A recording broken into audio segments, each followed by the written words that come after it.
Ladies and gentlemen, joining us right now on the Dignified Delinquents. Listen, I want y'all take a seat, sit back, and just peep this game you're finna get. Now, if you're an NBA 2K fanatic like myself, then you'll recognize his voice as the voice of AI in the My Player mode. He appeared on The Young and the Restless, Switched at Birth, and The Rookie, and now he stars in the new Bounce TV dramedy Johnson, executive produced by the one and only Cedric the Entertainer. Please welcome to the Dignified Delinquents, Philip Smithey. Woo! Thank you. Wow. Someone's really done their homework. I didn't even remember all that stuff about myself. Thank you for that. Hey, listen, I appreciate you for taking the time and doing this interview with me. I am excited for you, and I'm sure everyone on the show is excited. Johnson, coming to Bounce TV. How you feel about it, man? Man, we feel amazing. It's an incredible show. You know, like we had the best time shooting it. We feel like it's a real story that needs to be told right now. So we're all very excited. Listen, I had the opportunity to see the premiere on Tuesday. I got a sneak peek. I saw episodes 1 and 2. So for those who's interested in the show and they can't wait to see, what is the show Johnson about? We have 4 friends, all same last name, but what are we delving into? So the show Johnson it's about 4 guys who grew up together with the same last name, but it's really about the experience of all these Black men's experiences and how they go through life, relationships, careers, friendship, and how we think about things that most shows and most programs have not really given us the opportunity to tell our authentic voices. You know, we so often our perspective is kind of concentrated or compartmentalized in storytelling, and this is a chance for without there being some sort of filter like just the prism of pure comedy or through some other like either ultra dramatic storytelling. We just tell life as it is, right? That's why Johnson is what's labeled as a dramedy. It's funny and it's serious because it's life. And so this is our chance to tell our stories, to tell our lives honestly and authentically. Absolutely. And you play a character by the name of Keith, who is, I would say he was artistic, kind of quirky, funny, weird. He's got some room to work in the department of ladies. Now, in real life, how would you compare yourself to Keith? Are you anything like him in real life, like your character? Did you pull from yourself? Oh, I mean, Keith, I definitely pulled from myself as Keith. I think Keith is pretty representative of how I was when I was younger. You know, like I am a sensitive soul. I am a creative soul, and I think there's a naivety to Keith that is going to be challenged through the season, and we're going to see how he grows with that. But it's fun to get to like almost have a catharsis with your own emotions and how you've dealt with things and how you've seen the world playing Keith.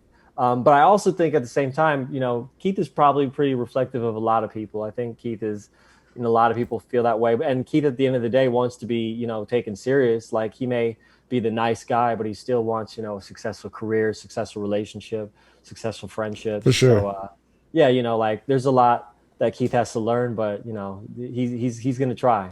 Now, on the show, one of my comedy OGs, he's a mentor of mine, D.L. Hughley. He plays the uncle to one of the friends. And one of the things that he said in the show, was in the promo, was set up a honey trap to see if a young lady was going to fall for the honey trap. What is a honey trap?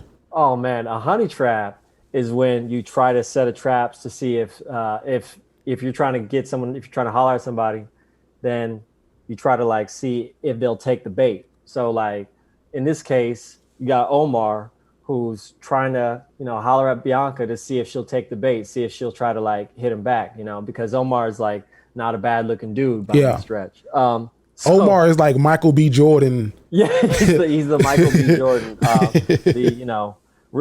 Michael B. Jordan with a custody battle. Yeah, Omar came on screen. My wife said, I said, what does that mean?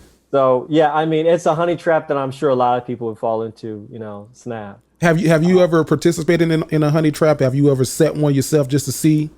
You know, I mean, you know, in real life, I think I've done a lot of shenanigans as a young man. I probably have tried to set some sort of honey trap. I just don't know if I can set the same type that Omar sets. You know, He's probably like, yo, take a look at all of this. Yeah. And I'm like, yo, I got money. Mine was like, I got jokes. If you like to laugh, this honey trap gonna get you.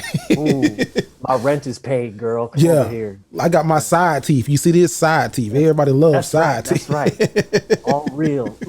My own car. Come over here, girl. Yeah, that's my honey trap. One of the things I enjoyed about watching Johnson, me and my wife, we sat on the sofa, we watched both of them. We put it on the surround sound because it's shot almost like a movie. It reminds me of Moonlight in the way, not necessarily the story, but in the way that it's shot. It's almost like when you're watching this show, you're in the room where it's happening. Was that done on purpose? Is like how did that feel?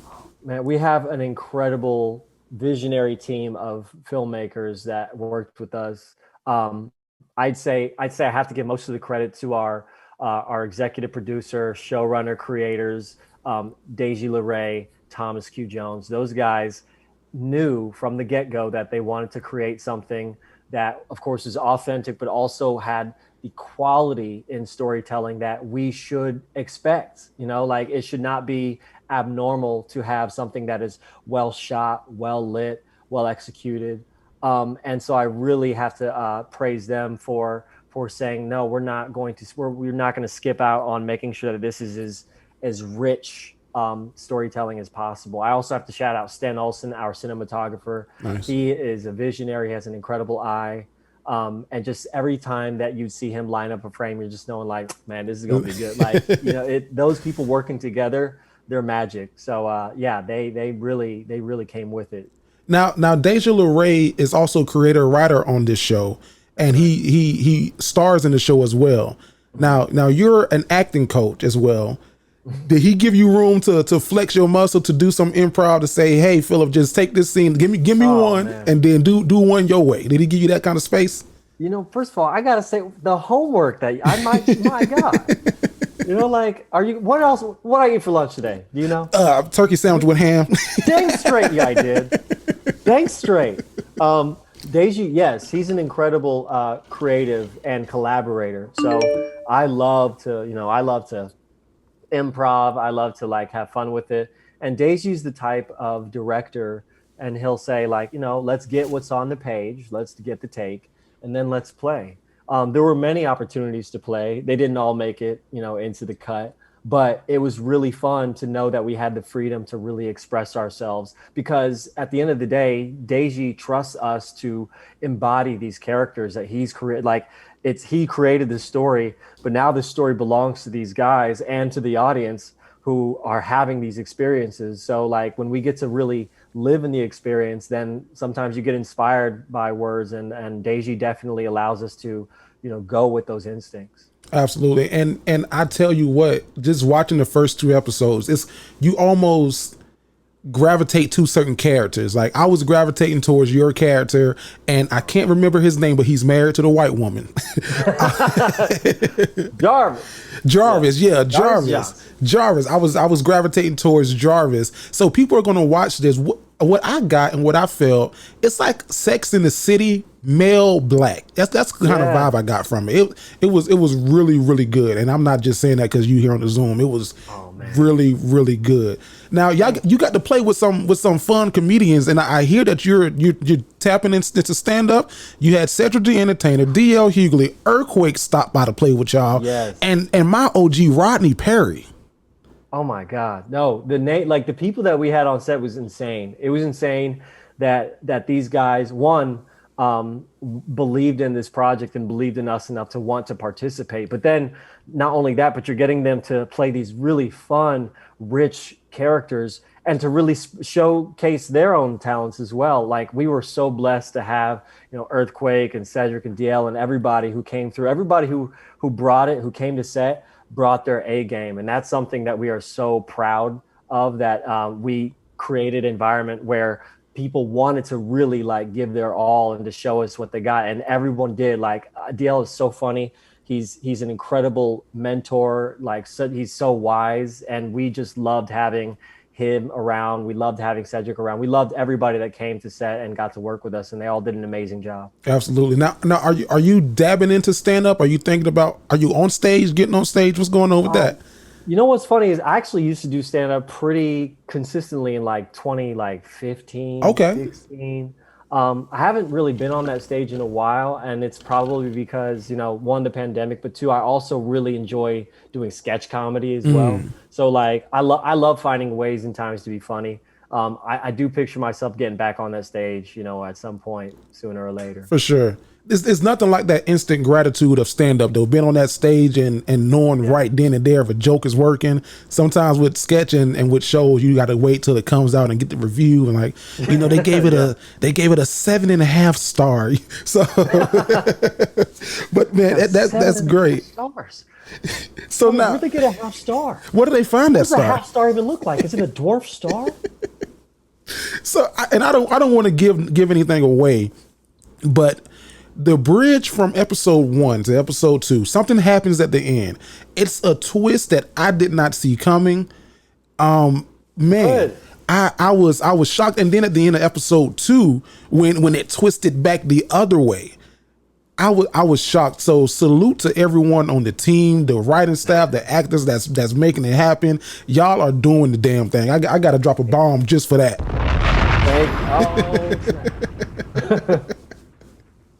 Now, thank you. One of the things in doing my research, I found out that we have this in common. You're technically newly married. We gonna say newly married. Yes. Yeah, I'm honeymoon. I'm a taken man. You know what's funny is every time someone's like, "Do nice guys finish last?" Because that's a question I've gotten in some of these interviews, and I'm like, well, not me, because my wife is banging. Yeah. Like I start to think of like, you know, it's an interesting thing. But yes, I got married in September 2019, just before the pandemic, and you know, we got married here in LA.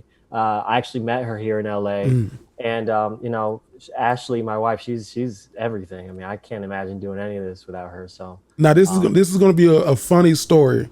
Your wedding date is September 1st, 2019. That was my original wedding date. Really? But we had to move our wedding because a hurricane. I'm in Florida, so a hurricane was coming. So we had to push 20 days. So my wedding date is September 21st, which is actually my birthday, 2019. So I was like, wow. September 21st is my brother's birthday. Oh, wow. And funny enough, I'll give you a little tidbit. Everyone in my family is born on the 21st of a different month. Oh, wow. So you got myself on February 21st. I got two sisters. One is July, the other is August. My brother's September. So 21st is a special day for all of us. You got married on a good day. I did. Married on a good day, born on a good day. So I'll take it. Now you're an acting coach, and I do some writing, some directing, some filming here locally, and I work with a lot of young talent. What advice would you give a new actor who's saying like, "Hey, I'm new to this, but I'm hungry"? What's your first piece of advice that you will give to them? I think the first thing I want to say to any young actor is just to like commit. I think committing is the full everything for performance, because everyone has a skill, has a talent that they're really good at, no matter what your level of experience is, because we all have like life experience, right? So whatever your type is supposed to be, whether you were really born to do drama, comedy, whatever, just don't be afraid of when you perform, just giving a full commitment to anything, because you may think like, am I doing this right, or am I doing this wrong, or how is it supposed to be like this? Well, if you ignore that and just go full out committing to whatever situation you're in, then you really can't lose. You'll find then your career will find you. Absolutely, there it is. And I named your credits when we first started. You have been working. You were the voice of AI on 2K. That's crazy, right? Thank you, man. How did that come about? Like, how did you become the voice of one of the prolific characters on NBA 2K?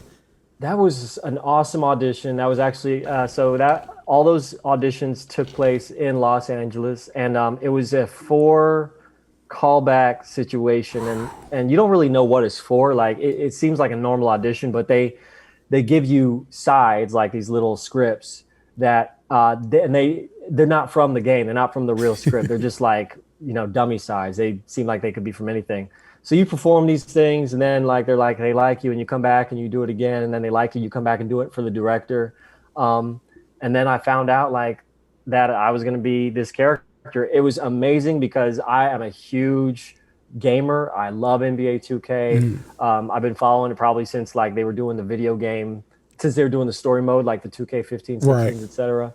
And so it was a huge honor to get to work with those people, and they are also such a family. I love everybody at that studio, and we shoot in Petaluma near San Francisco. Oh, wow. And like it took like a latter part of a year. You know, you're going back and forth doing motion capture, getting to meet NBA legends, getting to meet celebrities. It's an amazing experience. And lucky enough, and you're the first person I'm telling, I will also be featured in 2K22. So drop a bomb, exclusive. I'm gonna get sued. Woo, woo, woo. Well, listen, I appreciate you for taking the time out your day. I know you're busy on this press run, getting excited for this new show that's coming out that we're all going to be excited for, and we're all going to watch and back and support.